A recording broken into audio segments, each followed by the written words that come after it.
지난번에 이제 인터뷰 때 87 체제에 대해서 이제 자세하게 설명을 해주셨고, 그 관련해 가지고 좀 드릴 얘기인데요.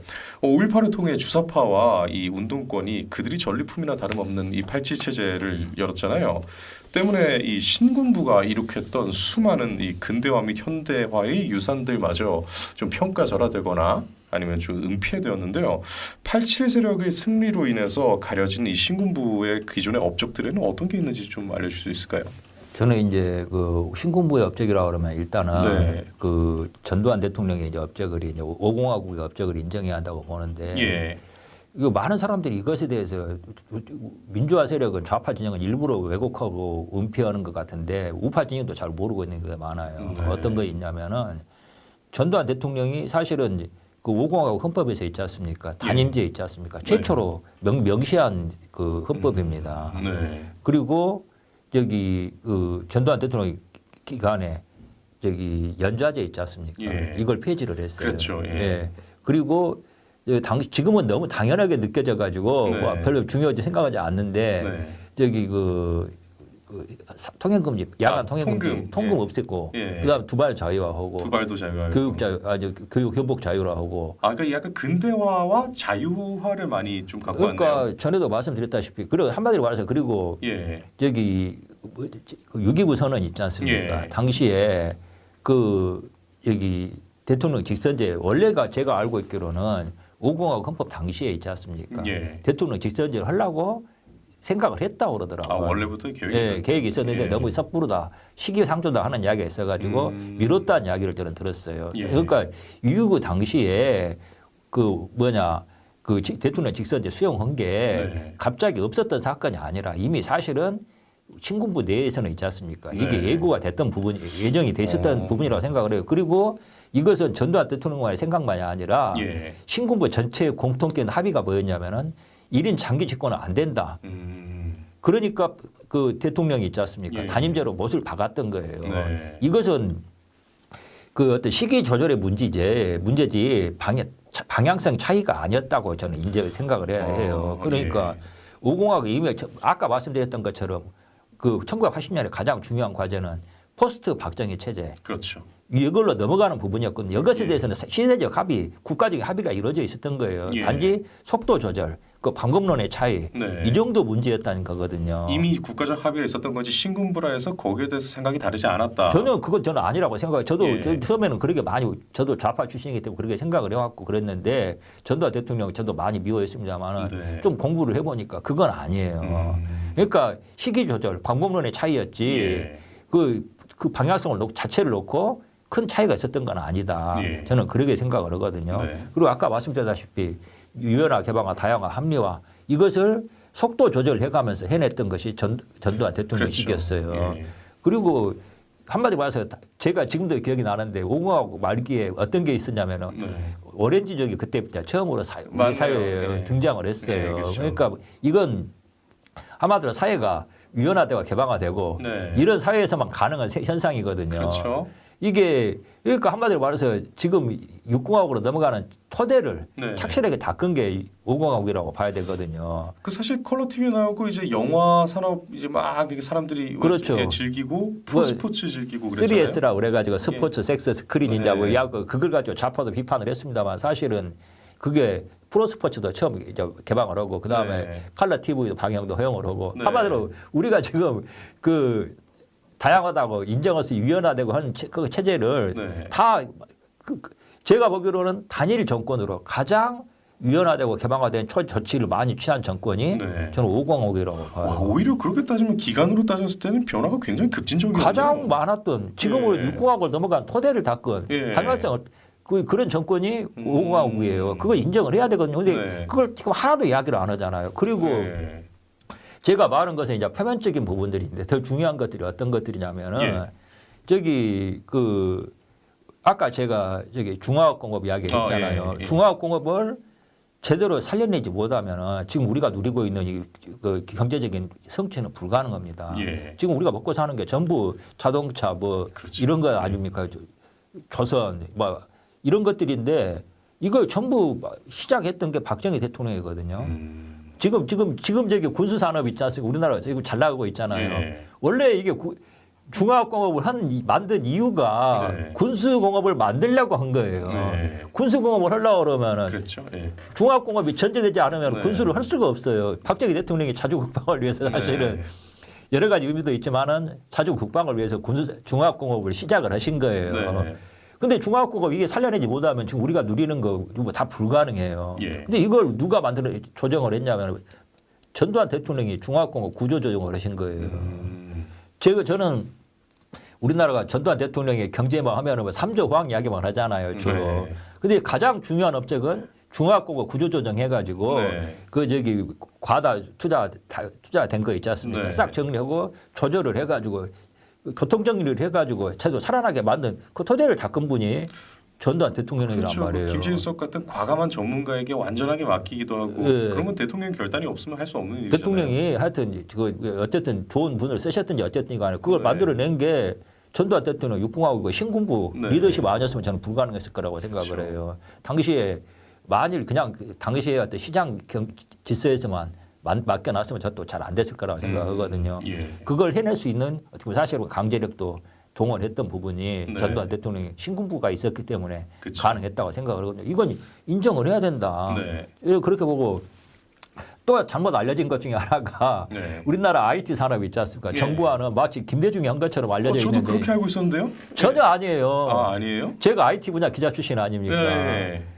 저기 혹시 내가 하나 여쭤볼게요. 우리나라 지금 시청자들도 이거 아시는 분 거의 없을 텐데 뭘까요?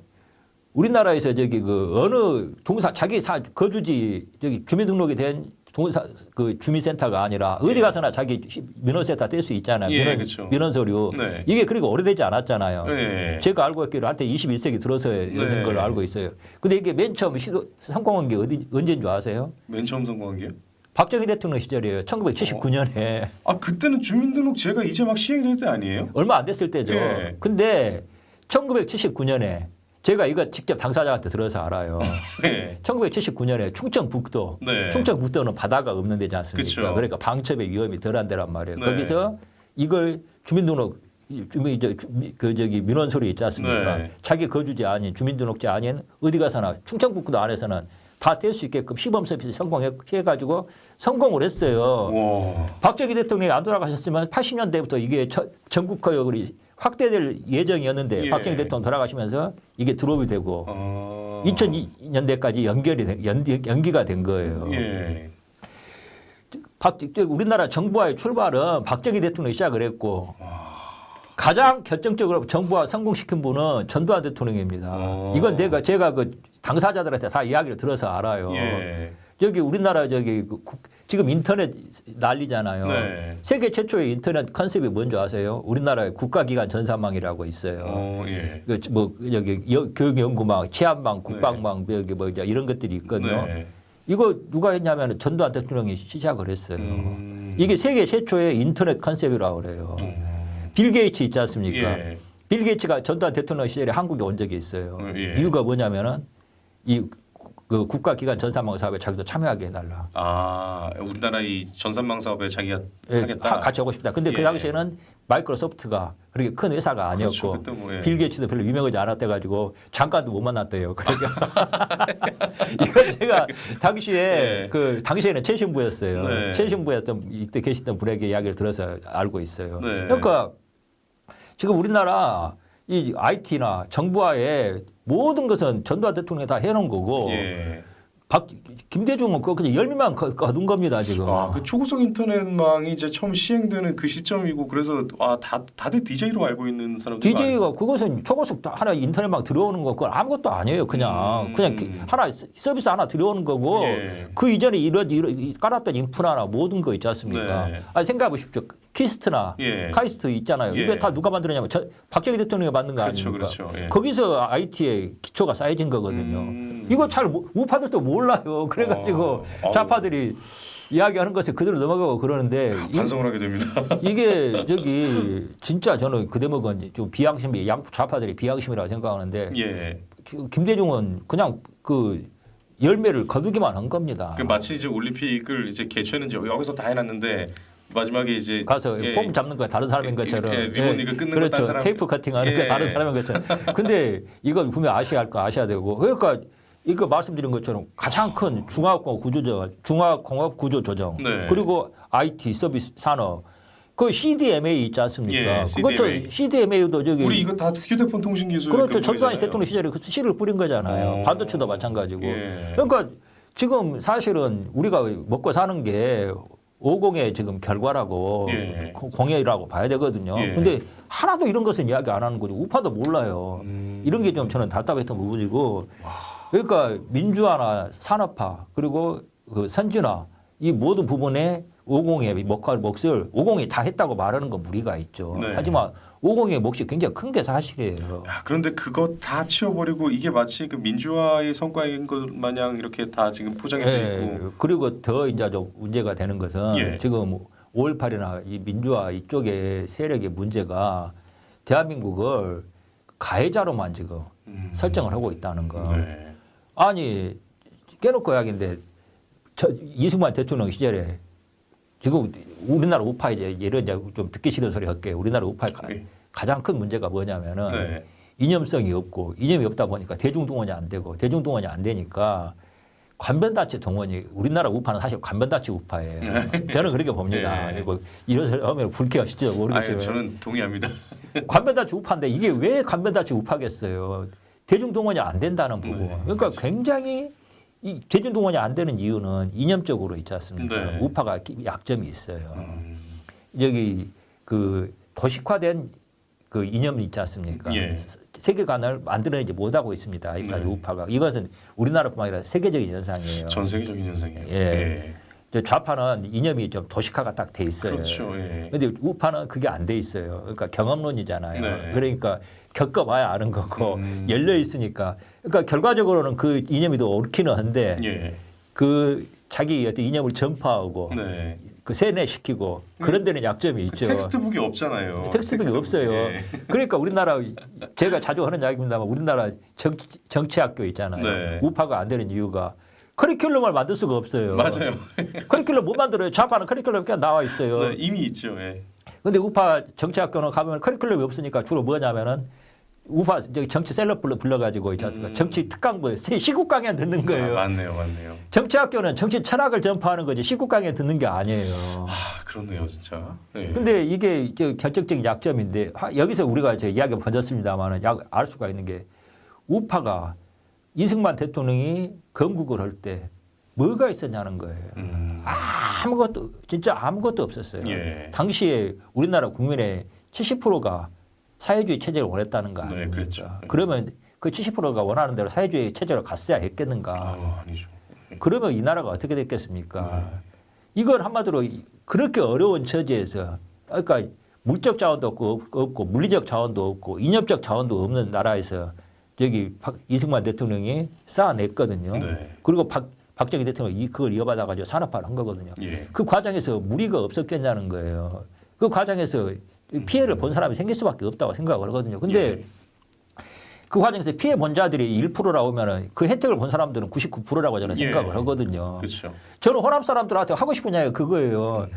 저 호남 사람들이 피해의식 중에 가장 중요한 게 농촌에서 쫓겨났다는 거거든요. 예. 그렇지 않습니까? 그렇죠, 자기 그렇죠. 고향에서 지금 김민기 이야기 나오고 있습니다만 김민기 노래에 있지 않습니까? 핵심이 뭐냐면은 탈농, 네. 이농 정서예요. 네. 농촌에서 자기 고향에서 떨어져 나와가지고 네. 타향에 가서 고생하고 그 소외감 느끼면서 그냥 이방인으로 살았다는 그 정서와 의식이 네. 우리나라 60년대, 70년대 모든 대중문화의 핵심입니다. 네. 나오나 고향역도 그거 정서예요. 그렇죠.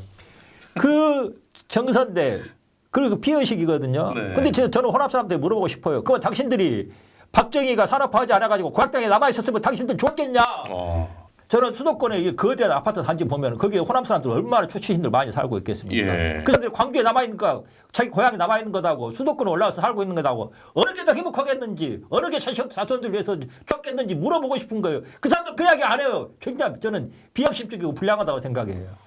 와, 그렇습니다, 진짜. 그러면 예. 한마디로 이승만과 박정희의 덕을 호남 사람도 봤거든요. 예, 그럼요. 예. 그런데 전부 그걸 피해로만 피해자 의식으로만 그걸 만들어가고 있다는 거. 그러니까 어떻게 그 혜택에 대해서는 다 눈을 감아버리고 피해만 그렇게 부각을 시키면서 그러면서 대한민국이라는 나라가 예. 태어나서는 안 될 나라, 예. 가해자의 나라. 그렇죠. 그러면서 피해자가 소위 말해서 그 경쟁에서 패배한 것이 태어나다고 옳다고 경쟁에서 패배한 사람들이 또 돌봐줘야 되죠. 하지만 경쟁에서 패배한 것은 문제가 있고 약점이 있기 때문에. 근데 그걸 선하다고 해서는 안 되는 거 아닙니까? 그렇죠. 예. 아니 깨놓고 말인데 지금 입시도 말한 거 경쟁의 승자를 찾자는 거 아닙니까? 예. 근데 지금 좌파들의 논리, 호남의 논리는 경쟁의 패배자가 옳다. 예. 그런 식으로 빠르면 서울대학 시험 봐가지고 제일 성적 나쁜 놈부터 뽑아야죠. 안 그렇습니까? 예. 근데 지금 이렇게 뒤집힌 논리가 대한민국을 지배하고 있단 말이에요. 지금. 맞습니다. 정말. 이렇게 이게 저는 그 민주화를 오염시킨 자들의 지금 후유증이고 문제라고 생각을 하고 있습니다. 정말 좀 뜨겁게 와닿습니다, 정말. 이게 그래서 그 5.18 지금 이제 끝없이 본인들이 피해자야만 하는 이유에는 실질적으로 와닿는 그 이익들이 있기 때문이죠. 바로 이 유공자 명단 부분인데요. 유공자에 대한 문제를 빼놓을 수가 없겠는데 일단은 네. 이건 좀 간단한 질문을 먼저 드리겠습니다. 유공자는 어떻게 지정되는 것이며 그 명단은 무슨 근거로 비공개가 되고 있는 거죠? 지금 이제 유공자 명단은 예. 5.18뿐만이 아니라 네. 다른 국가 유공자도 비공개가 원칙이기는 합니다. 원칙상 원래 예. 그런데 그거 이제 원칙이라기보다는 예. 현행 법에 의해서 네. 개인정보 보호라는 측면에서 그렇게 예. 되고 있고 이게 대법원까지 올라가 가지고 이게 법이 나왔기 때문에 예. 지금 현재로서는 어쩔 수가 없는 상황이 있습니다. 근데 지금 유공자 명단이 비공개되고 있는 부분의 가장 큰 문제는 유공자 선정하는 심사 평가하는 부분이 있지 않습니까? 예. 이 부분이 다른 국가 유공자랑 5.18 유공자가 달라요. 네. 원래는 보훈처가 있지 않습니까? 네. 저기 다 이거 심사하는 게 맞거든요. 예. 근데 5.18 경우에는 이게 광주시청에 위임이 돼 있어요. 그러니까 이게 특성이 있어가지고 그럼 보훈처가 마음대로 못하는 부분이네요. 몰라요. 마음대로 못하는 게 아니라 전혀 터치를 못하고. 그럼 그냥 정해 놓으면 넘겨받기만 하는 거예요? 그렇죠. 그리고 뭐야. 위임을 하고 있어요. 그 예. 이유가 이제 광주시 5.18 당시의 상황은 예. 그 보훈처가 다른 국가 공무원이 기관이 알기가 어려우니까 광주의 현지 상황을 잘 아는 것에 맡겨진다 이제 이런 그 원리 그 정신에서 한 것으로 알고 있거든요. 취지 자체는 그랬는데. 취지 자체는 그랬는데 예. 문제는 이게 어떤 식으로 되고 있냐면은 그 인후 보증이라고 그런 게 있어요. 예. 그러니까 이 사람이 5.18 때 무슨 행동을 했는가 하는 게 당시에 뭐 필름 찍힌 것도 아니고 그러니까요. 예. 무엇에 의존하냐면은 가까운 사람이 그 증언을 해주는 거예요. 그럼 날 증언해줄 사람만 있으면 그게 그냥 인정이 돼버리는 거예요? 그렇죠. 근데 광주시에서 어차피 아까도 말씀드렸지만은 농촌 정서 그러니까 강한 그러니까요. 지역이고 예. 다 그 사람이 아는 사람이 그 사람 한 단계 건너면 다 아는 사람인데. 그 아니어도 아니라고 할 일이 안 생길 것 같은데요. 당연하죠. 그러니까 제가 광주에서 이야기 들어오면은 실제 광주에서 현장에서 그 당시에 80년에 있지 않습니까? 예. 공수부대하고 싸우기도 하고 얻어맞기도 하고 그런 분들은 신청 안 한 분들이 많아요. 정작 당사자들. 네, 정작 따자들 창피하고 그다음에 뭐 그런 거 갖고 그러냐. 그런데 저 새끼는 그 어떻게 전혀 그때 당시에 도망다니던 놈의 새끼가 뭐 5.18 유공자 됐다 이제 그렇게 이야기도 저한테 많이 하고 그러더라고요.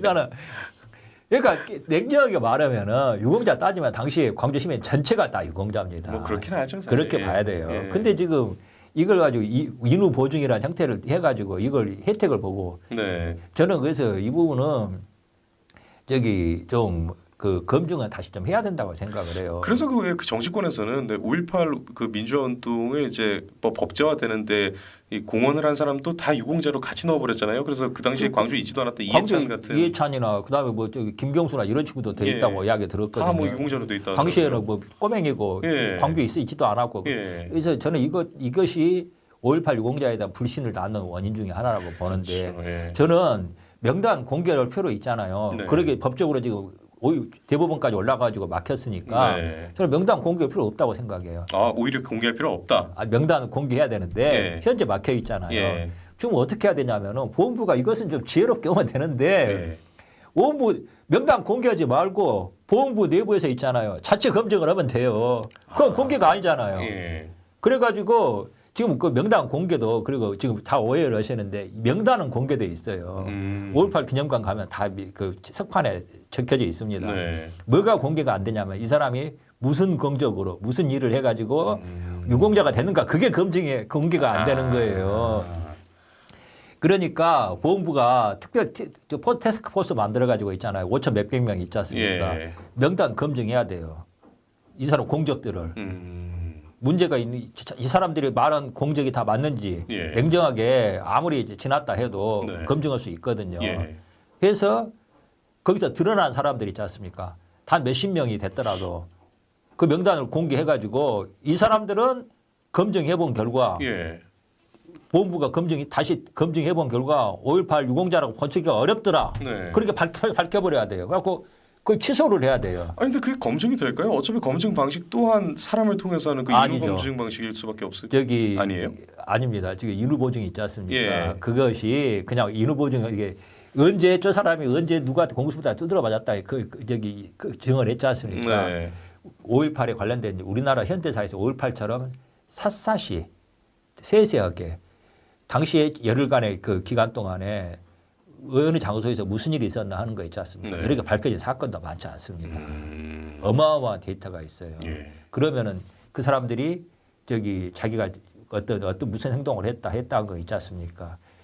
100%는 아니어도 예. 상당수 드러납니다. 예. 그러니까 상당수라는 게 단 1%만 드러난다 해도 있지 않습니까? 5천 명 중에서 1%면 50여 명 아닙니까? 네. 50여 명이 이 사람들은 유공자라고 인정하기 힘들다. 그렇게 해가지고 유공자 있지 않습니까? 취소를 해본다고 생각하세요. 예. 우리가 목표로 삼아야 될 게 유공자 이 사람들을 탈락시키는 게 문제가 아니고 아, 그게 아니죠. 예. 그게 목표가 아니고 5.18이라는 그 위세를 가지고 다른 여기 대한민국에 있지 않습니까? 그 위세를 부리는 좌파의 위력이 있지 않습니까? 네. 권위를 무너뜨리는 게 저는 중요하다고 생각하거든요. 네. 그러니까 5.18이 가지고 있는 권위, 자기들이 희생해가지고 민주주의에 기여했다. 예. 근데 그것만은 아니다라 하는 것을 저는 드러내야 한다고 생각합니다. 상징적인 어떤 액션이군요. 예. 그렇네요. 그리고 또 하나 중요한 게 네. 이거 제 이제 약간 공개를 해도 될지 모르겠습니다만은 네. 5.18 특별법 처벌법이 있잖아요. 예. 5.18에서 허위 의식을 말하면 처벌하고. 아, 예, 그렇죠. 제가 이걸 좀 준비를 하고 있는데 작년에 5.18 행사 때 5.18 행사 때마다 주로 그게 플랜카드가 걸려요. 5.18 배후조정 미국은 사죄하라. 예. 허위 사실 아닙니까? 네, 그렇죠. 이것은 사실은 엄밀하게 따르면 5.18 위법이거든요. 아, 역으로 이게 가네요. 그렇죠. 예. 사실 우파가 이걸 착안해가지고 고발해야 돼요. 그걸 한 자들을. 아, 그렇네요. 근데 아무도 이걸 안 하더라고요. 근데 제가 좀 준비를 하고 있거든요. 오, 예. 작년에도 몇 개 사례를 찾아냈어요. 예. 근데 제가 좀 몸도 여러 가지 힘이 들고 그래가지고 저희가 돕겠습니다. 이거 좀 누가 변호사 한 분하고 저랑 좀 예. 짜가지고 해야 된다고 생각하고 올해도 예. 다시는 저는 소송하려고 합니다. 예. 그래가지고 정말 중요한데요. 그러잖아요. 이것도 네. 분명히 위법이잖아요. 근데 네. 주로 우파들이 이렇게 5.18 폄하한 것만 이거 고발을 하고 네, 그러니까요. 좌파들이 왜곡하는 것은 고발 안 하잖아요. 예. 말이 안 되는 거 아닙니까? 어쨌든 간에 허위 사실이면 그 범주 안에만 들어가면 되는 거니까. 그렇죠. 예. 그러니까 이건 해야 되거든요. 우파들이 이런 것도 신경. 야, 그러니까 정말 참 너무 나이브했네요. 이 예, 우파 그러니까 진영에서. 저는 이거 해야 된다고 예. 생각해요. 이것도 예. 5.18이 가지고 있는 권위를 무너뜨리는 일 중에 하나라고 생각을 맞습니다. 하고요. 저는 이거 해야 된다고 생각합니다. 아주 격하게 동의가 됩니다.